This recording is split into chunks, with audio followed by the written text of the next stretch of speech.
Hello, everyone, and welcome back to another episode of The Arts at EPCC. My name is Dr. Yasmine Flores, and I'm an associate professor of music at El Paso Community College.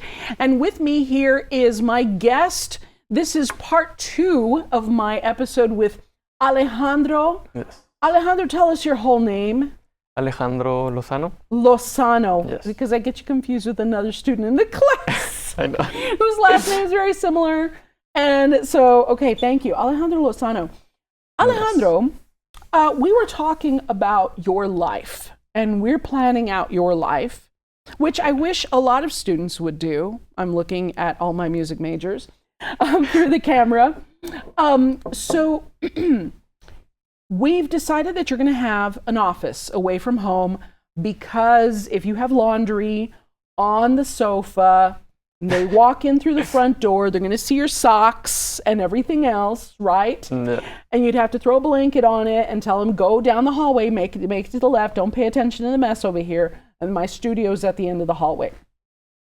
So it's sometimes better to have a separate studio.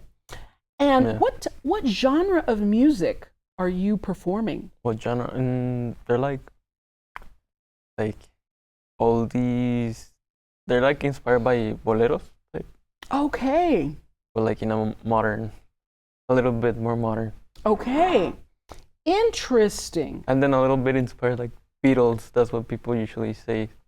But I sing in Spanish actually. Like I write music. Okay. Oh, wow. Okay, so you're singer-songwriter. Yes. Interesting. And how many songs? How many songs have you written? Like that I've like published or just written in general? Just like written that you've performed. That I've performed like maybe like 10. That's an album. That's an album. Like you already have you have your first album, right? How long are each of these songs? They're usually somewhere like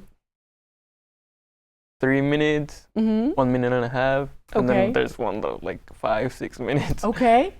I mean, that's, I think you could probably add maybe 3 or 4 more songs and have about 45 minutes, 50 minutes of music, and that you would have your first album, right? Yeah.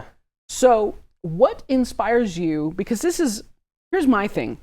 I recently watched an interview with Billy Joel and Howard Stern. Howard Stern was, you know who Howard Stern is, right? And maybe you don't because you're too young. Yeah. He was a radio disc jockey for many years, but then he went to the paid cable television programs, and so he does something on, I think it's, I can't remember what it's called, but it's so he interviews all the famous people, and so he was talking to Billy Joel, and Billy Joel do you know who Billy Joel is?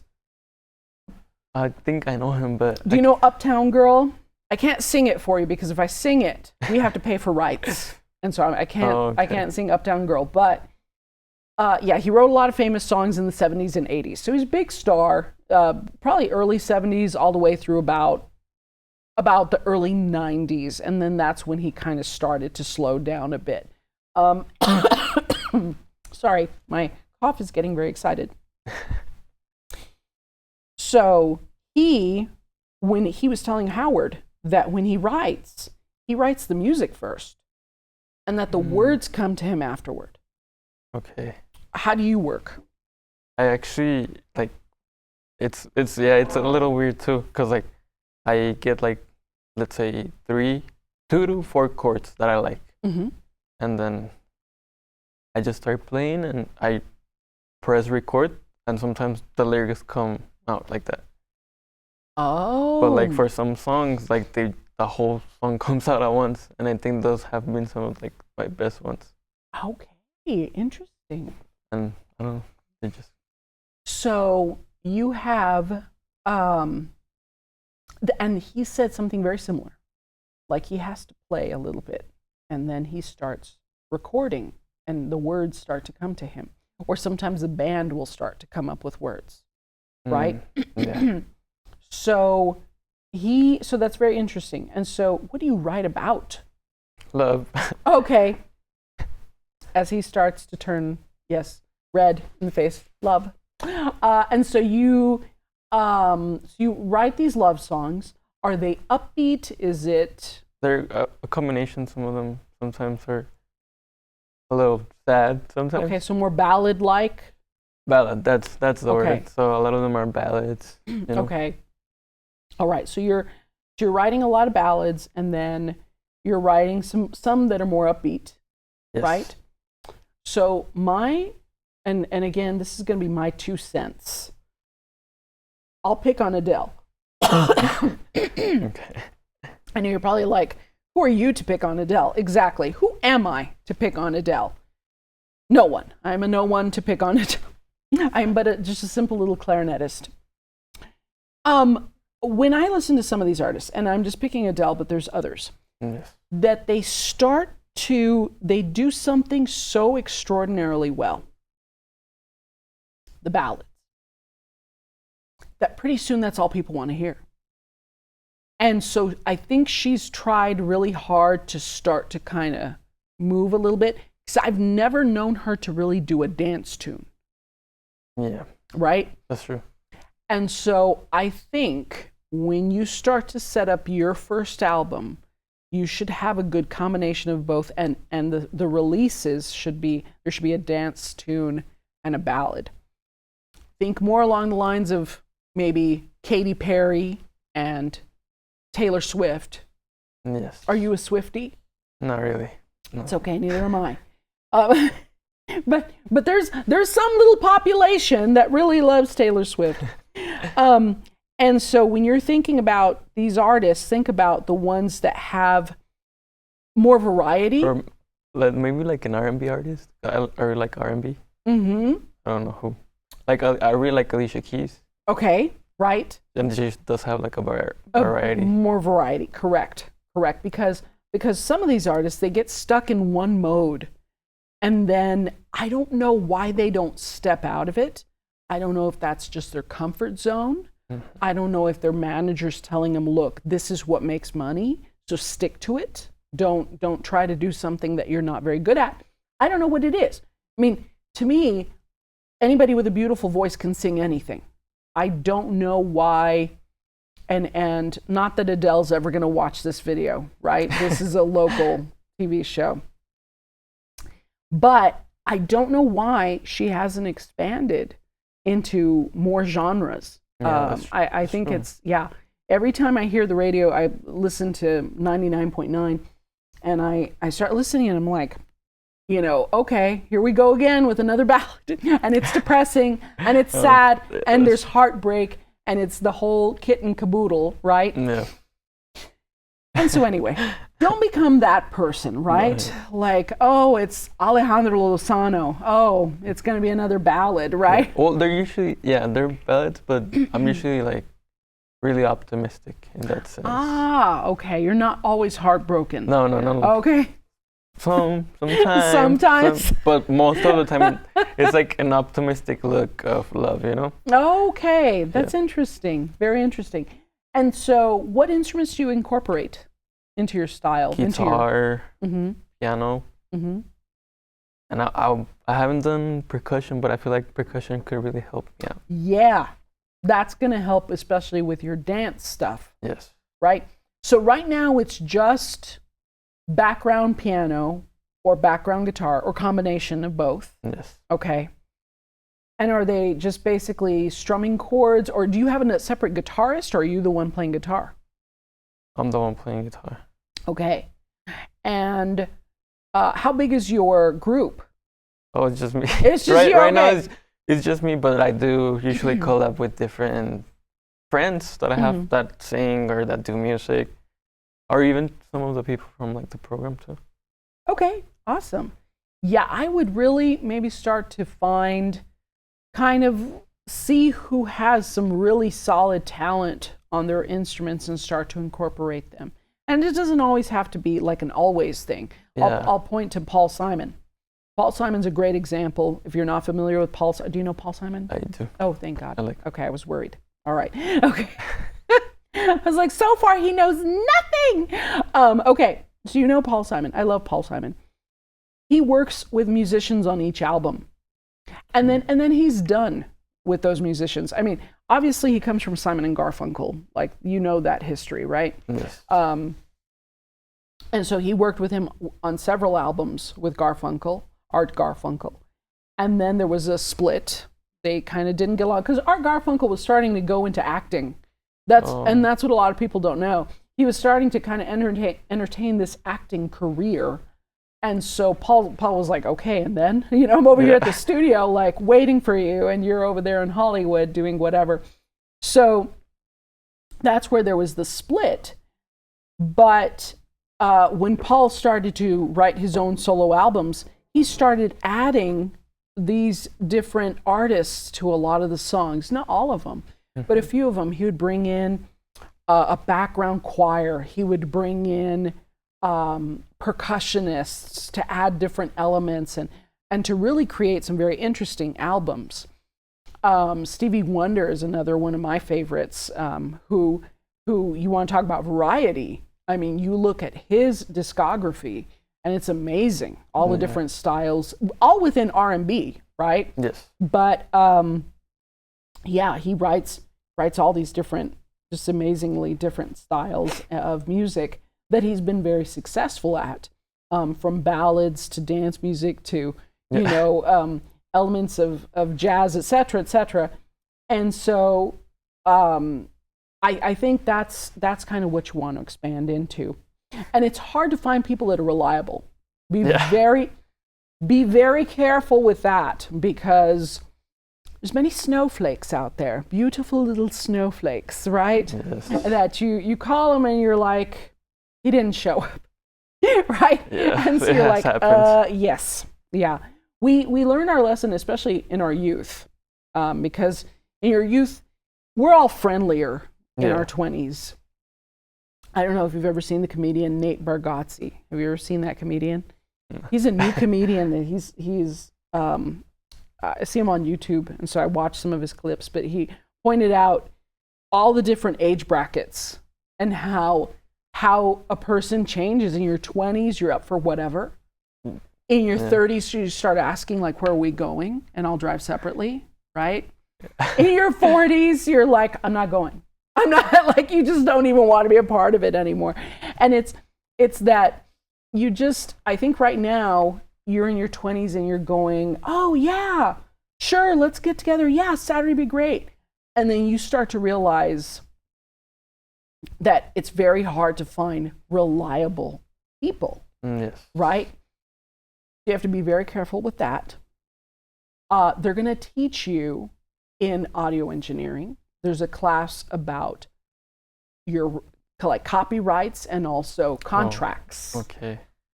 Contracts are very important because, you've seen the messes that have occurred, especially with copyright issues. We can talk about, oh my gosh, what was that song? Alan Thicke was on Growing Pains. His son was Robin Thicke. Robin Thicke and Pharrell did that Blurred Lines about a decade ago. This is a long time ago already. Wow. Yeah, that's an old song. You may not even know that song. Maybe wow. not. Okay. So Blurred Lines was a real popular song. And then the family of Marvin Gaye said that the song sounded very much like a song by Marvin Gaye. And so then they went to court. Yeah. You have to be careful. And I don't think it was ever their intention, but you always have to get a lot of people to listen to what you're doing. Yeah. Because somebody might go, you know what? This sounds exactly like the song by so-and-so. And speaking of, going back to that interview with Howard Stern and Billy Joel mentioned that. He said he was talking about one of his tunes, and he started playing it, and he said, well, let me play what I was originally going to write. And so he starts playing, and he said at the time when he was going to release the tune, there was a #1 hit. And it was sounding like that song. And so his background band told him, like, dude, you're writing this other song that's hot on the radio right now. Yeah. It sounds exactly like it. And he didn't realize it.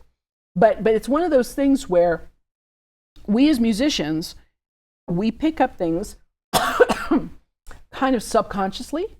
Like we pick up things consciously. Yeah, that's true. I hope you're conscious in class. I hope you're writing notes. Yes. I hope you're paying attention. Sometimes I have to nudge you awake. It's okay. It's the morning. It's the morning, right? But there's things that we pick up. We get a little, what we call an earworm. Have you heard that term before?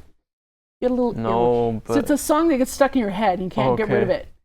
Sometimes it's just a jingle. It's from a commercial, or it's like the refrain to a chorus to a song. You get it stuck in your head. And then you go to the studio and you're like, I'm going to record this song, and you think you wrote it. And then somebody listens to it and they're like, dude, that's the XYZ commercial, right? Like you're writing the music to, Double Mint or to Tide or whatever product, Yeah. And you go, oh, it is. And then you have to go back to the drawing board and you have to go like, oh, I have to start from scratch. And it's so hard to get rid of that music out of your head, to cleanse. It's like we need, when they serve sushi and they serve the ginger at the end, that pickled ginger. We need pickled ginger in our lives. That's true. To cleanse our palate of these earworms. So these are all helpful things that you might find helpful, Alejandro, in your life. Or you may not. You may just put it on a shelf and go, Dr. Flores was crazy. But yeah, so this happens a lot when you're writing. We get stuck on that. And you said, let's talk about these chords that you're using. Because you mentioned this in the previous episode. And you said, I pick 4 chords. Yes. So I do have like some favorite chords. Okay. I don't know. Chord progressions. Yes. Yes. So that's the thing. Like, I didn't know music theory. Mm-hmm.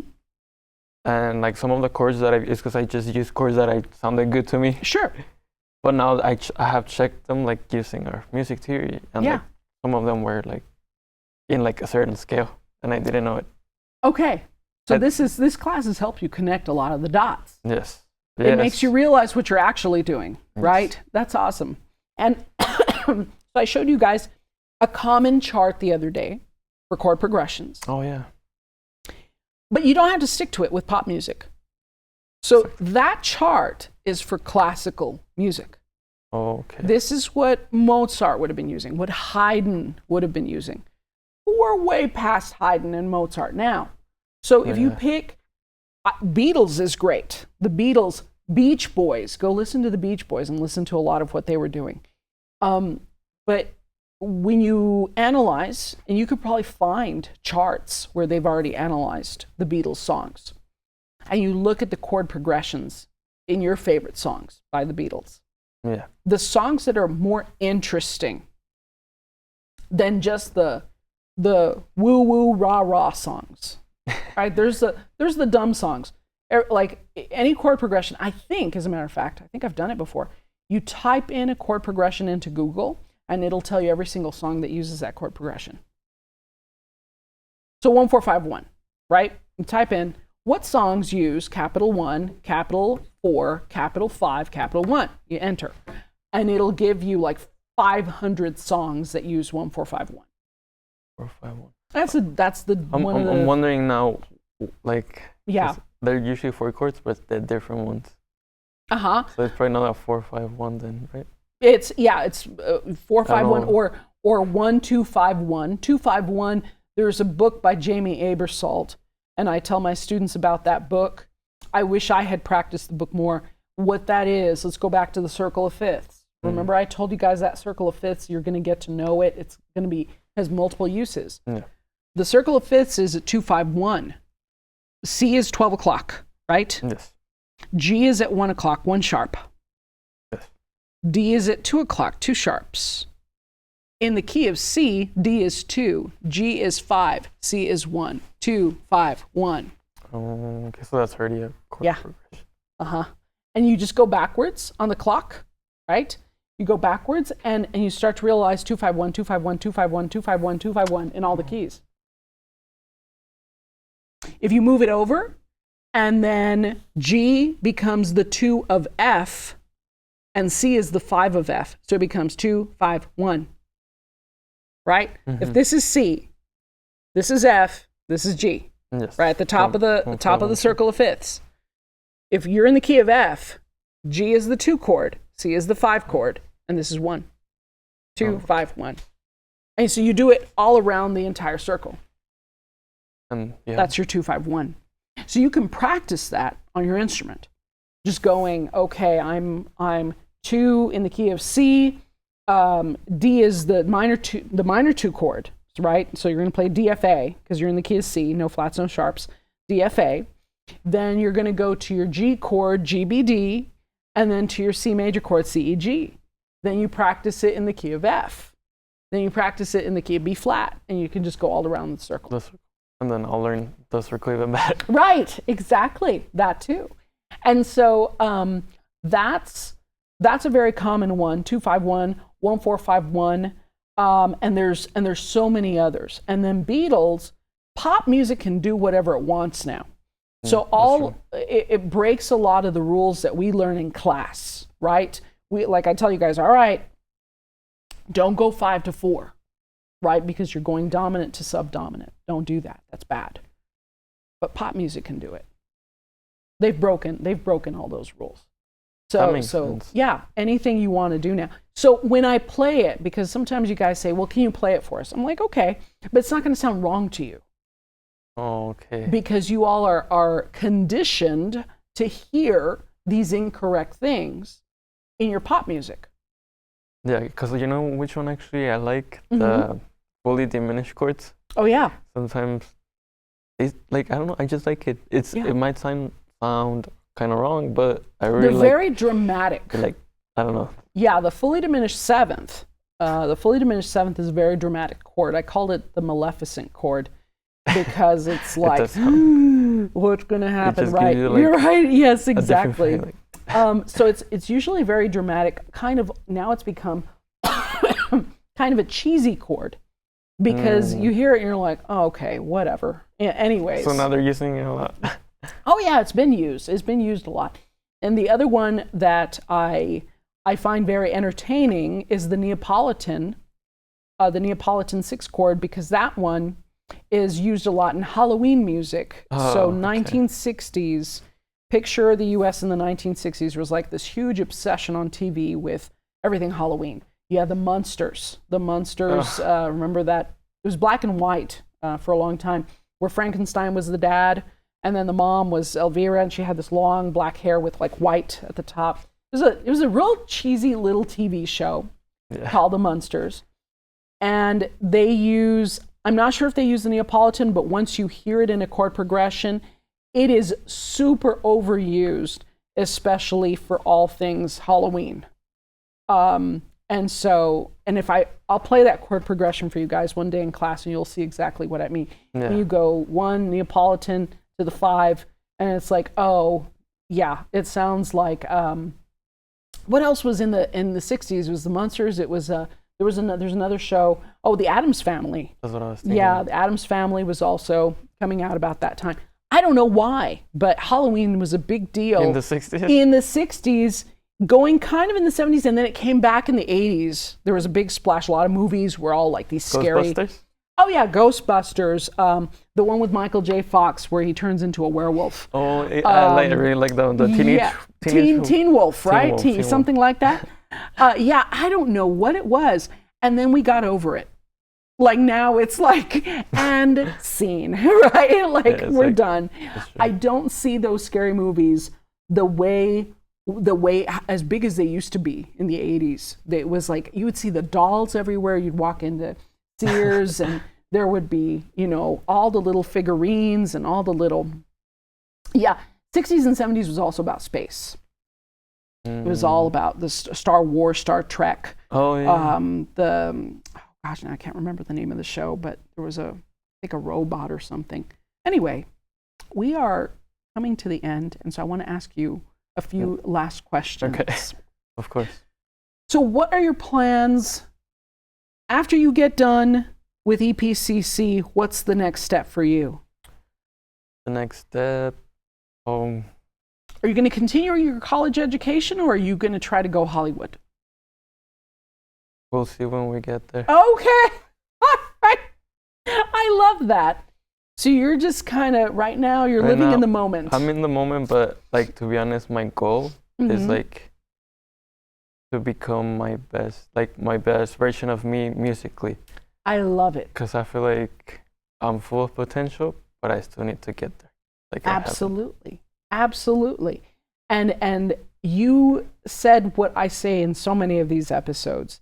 It's all about becoming the best version of yourself, yes, right? Exactly. And we have this tendency in music as well to make comparisons, right? Well, if you want to sound like so-and-so, you need to, if you want to try to be more like, we need to, but at the end of the day, we are ourselves. Exactly. I want to be Yasmin Flores, you know? Yeah, because like I don't want to like I don't see myself too much like Hollywood-wise. Like even if I'm just like maybe like a small artist or just put like in a few venues. Yeah. But like what I really love is when I create something. Like my dream is like to create a song where I feel like, you know, like even though with my small songs I already feel that feeling. Yeah. But like I don't know, like for Jolene, like Imagine, like if I get to do my Imagine song, like I feel like, but like you just keep on evolving. So right. I don't know how many of those I got like in me. Yeah. So I want to see how many I got in me. You know what I mean? Right. I think that's fantastic. Well, on that note, we wish you the best of luck, Alejandro. Thank you so much for coming on the show. Of course. And for those of you that are just like Alejandro at home, you want to be an artist and you want to record your own albums and everything else, please contact us at EPCC. Again, that's at EPCC Music on Facebook and Instagram. You can message us through there, or you can call me at 915-831-2361, or send me an email at yflore14@epcc.edu. And join us for more episodes. You can check us out on the EPCC website and also on YouTube for more of these episodes. Thank you so much, everybody, for joining us today. And Alejandro, again, thank you. Thank you. All right. Take care, everybody. Bye.